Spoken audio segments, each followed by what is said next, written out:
വാഴ്ത്തിടുന്ന നാഥനെ, സകല ബലവും ധനവും ജ്ഞാനമെല്ലാം സ്വീകരിപ്പാൻ അങ്ങ് മാത്രം യോഗ്യൻ.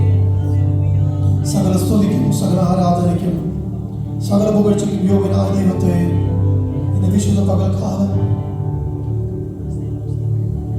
അവന് യോഗ്യമാകുന്നവർ നമ്മുടെ ജീവിതത്തെ ഒരു പൂർണ്ണ യാഗമായി അർപ്പിച്ചുകൊണ്ട്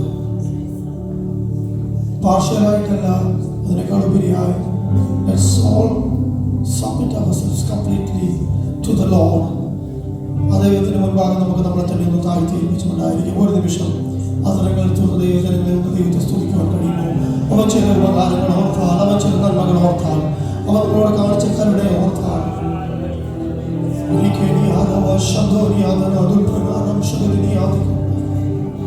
എത്ര സ്തുതി ചെയ്താൽ മതിയാകും? പാടുവാൻ കഴിയണം. സ്തുതി ചെയ്യും മനമേ, എന്റെ മനമേ, ഞാൻ നിത്യവും സ്തുതി ചെയ്യും.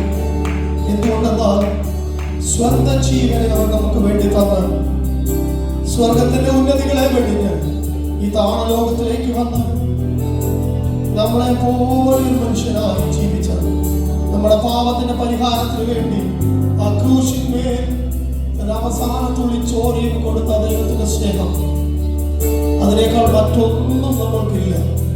ആ സ്നേഹത്തെ ഇന്ന് പകരം തിരിച്ചറിഞ്ഞുകൊണ്ട്, നമ്മുടെ സാന്നിധ്യം അനുഭവിച്ചറിഞ്ഞുകൊണ്ട് പകരം നമുക്ക് നമ്മുടെ ദൈവത്തെ പാടി സ്തുതിക്കും. സ്തുതി ചെയ്യ്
നിത്യവും നിൻ ജീവനാഥേ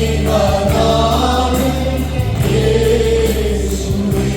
സ്തുതി ചെയ്യ്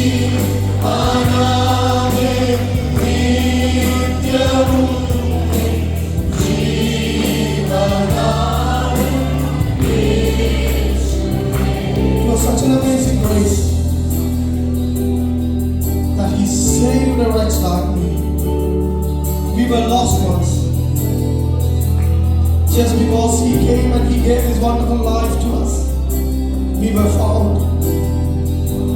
I was so blind. പക്ഷെ ക്രിസ്തു എന്റെ ഉള്ളിലേക്ക് കടന്നു വന്നപ്പോൾ എന്റെ ജീവിതത്തിന്റെ അന്ധകാരത്തെ മാറി ആ ലോകത്തിന്റെ പ്രകാശമാകുന്ന ക്രിസ്തുവിനെ എനിക്ക് കാണുവാൻ സാധിക്കുന്നു. Amazing grace, how sweet the sound that saved a wretch like me. Oh, I was lost, but now I'm found. Was blind, but now I see. Oh, I can see now.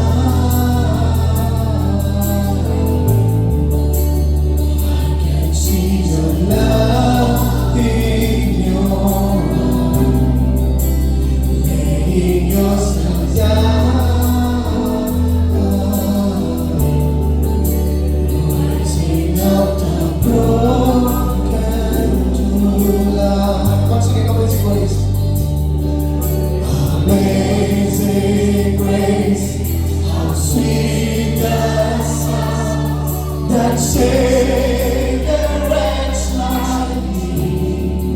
Oh, I was once lost, but now I am found. Was blind, but now I see. Oh, I can see now.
പക്ഷെ ഒരു പാപിക്ക് വേണ്ടി ജീവൻ കൊടുക്കുവാൻ തയ്യാറായത് ആ സ്വർഗത്തിലെ ഉന്നതികളെ വിട്ട് അല്ലെങ്കിൽ താണ ലോകത്തിലേക്ക് വന്ന ക്രിസ്തുവിന് മാത്രമേ പറ്റത്തുള്ളൂ. വചനം ഇങ്ങനെ പറയുന്നു, ആ പിതാവിന്റെ സ്നേഹം എങ്ങനെയാ പറയുന്നത്? തന്റെ ഏകജാതനായ പുത്രനെ തരുവാൻ തക്കവണ്ണം അവൻ നമ്മളെ സ്നേഹിച്ചു എന്നുള്ളതാണ്. സ്വർഗത്തിന്റെ ആ മഹോന്നതിയിൽ വലത്ത് ഭാഗത്ത് ഇരുന്ന പുത്രൻ എന്ത് ചെയ്തു? ഈ താണ ഭൂമിയിലേക്ക് വന്ന് ദൂതന്മാരെക്കാൾ തന്നെ താഴ്ത്തി നമ്മളെ പോലെ ആയിരുന്ന് നമ്മളോട് കൂടെ ജീവിച്ച് അവൻ ഇങ്ങനെയാ നമ്മളോട് പറഞ്ഞത്, I've just come for you. I just come to die for you. ഞാൻ നിങ്ങൾക്ക് വേണ്ടി മരിക്കുവാൻ വന്നു. എന്തുകൊണ്ടെന്നറിയോ? നമുക്ക് വേണ്ടി മരിച്ചത് കൊണ്ട് നമ്മുടെ ജീവിതത്തിൽ നിന്ന് പാപമാകുന്ന മരണത്തെ അവൻ എടുത്തു മാറ്റുവാൻ കഴിഞ്ഞു. എത്ര പേർക്ക് ആമേൻ പറയാൻ കഴിയുമല്ലോ? അതിന് ഹല്ലേലൂയ. എഴുന്നേറ്റ് ദൈവത്തെ ആരാധിക്കാൻ കഴിയുന്നവർക്ക് എല്ലാവർക്കും എഴുന്നേറ്റ് നിൽക്കാം. രാജാക്കന്മാരിലും ദേവന്മാരിലും ഉന്നതനായ ഒരു ദൈവം, അത്യുന്നതനായ ഒരു ദൈവം, ആ ദൈവത്തെ നമ്മൾ പാവൻ സ്തുതിക്കുന്നത് നമുക്കിങ്ങനെ പാടുവാൻ കഴിയും. ദൈവമേ, നീ പരിശുദ്ധൻ, നീ പരിശുദ്ധൻ, നീ സർവശക്തൻ, നീ എന്നും യോഗ്യൻ. നമ്മുടെ താഴ്ചകൾ നമ്മളെ